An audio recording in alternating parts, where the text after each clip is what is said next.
चिश्ती रहमतुल्लाह अलैह की दरगाह वो अजमेर शहर में दाखिल हो गए। रात का वक्त था। ब्रिटिश फौज अजमेर के करीब पहुंच गई। सड़कों पर सन्नाटा था, कहीं कोई आवाज न थी।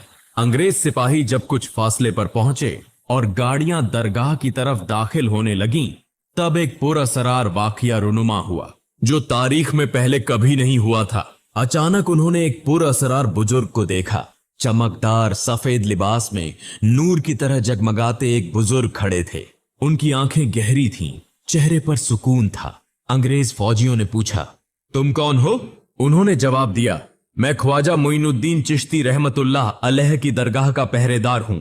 अंग्रेज फौजियों ने कहा लगाकर कहा, इस उम्र में पहरा दे रहे हो? अगर जान बचाना चाहते हो तो सामने से हट जाओ, वरना गोली मार देंगे। तब उस बुजुर्ग ने कहा, तुम लोग ख्वाजा मोइनुद्दीन चिश्ती रहमतुल्लाह अलैह की दरगाह को साजिश के तहत तबाह करोगे? तुम्हें यह जुर्रत कैसे हुई? इस दरगाह की हिफाजत तो खुद अल्लाह ताला करेंगे। इतने में एक अंग्रेज सिपाही ने उसकी तरफ बंदूक उठाई ही थी कि अचानक चारों तरफ तूफान आ गया और साथ ही बादलों की गड़गड़ाहट और बारिश शुरू हो गई। सबने हैरत से देखा कि वो बुजुर्ग अचानक गायब हो चुके थे।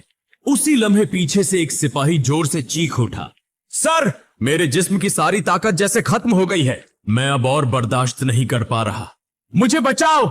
एक और सिपाही दहशत अजदा आवाज में बोला, हमारी टांगें जैसे भारी हो गई हैं, हम चल नहीं पा रहे। ऐसा लग रहा था जैसे जमीन से चिपक गए हो। कोई न कोई गैबी ताकत हमें रोके हुए है। उधर उनके कैप्टन ने गुस्से से चीख कर कहा, डरो मत, आगे बढ़ो, सब लोग खामोश रहो, यह सिर्फ एक कुदरती तूफान है, कुछ ही देर में रुक जाएगा।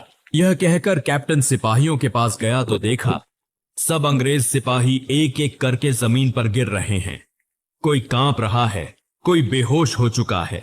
यह सब देखकर अंग्रेज कैप्टन का गुस्सा और भी बढ़ गया, लेकिन वो समझ नहीं पा रहे थे कि असल में माजरा क्या है। उधर वही भारतीय शख्स छुपकर सारा मंजर देख रहा था। ठीक उसी वक्त वो शख्स आगे आकर बोला, सर, यह फितरत का खेल नहीं, यह ख्वाजा मोइनुद्दीन चिश्ती रहमतुल्लाह अलैह की दरगाह की रूहानी ताकत है। यह सिर्फ एक दरगाह नहीं, बल्कि यह ईमान, मोहब्बत और अल्लाह की रहमत की अलामत है। यह सुनकर अंग्रेज कैप्टन की आंखें गुस्से से लाल हो गईं। उसने जोर से डांट कर कहा, बकवास बंद करो। इस मुल्क के मजहब, दरगाहें, करामात सब तवहुम परस्ती हैं। मैं हार मानने वाला नहीं, मैं रुकने वाला नहीं।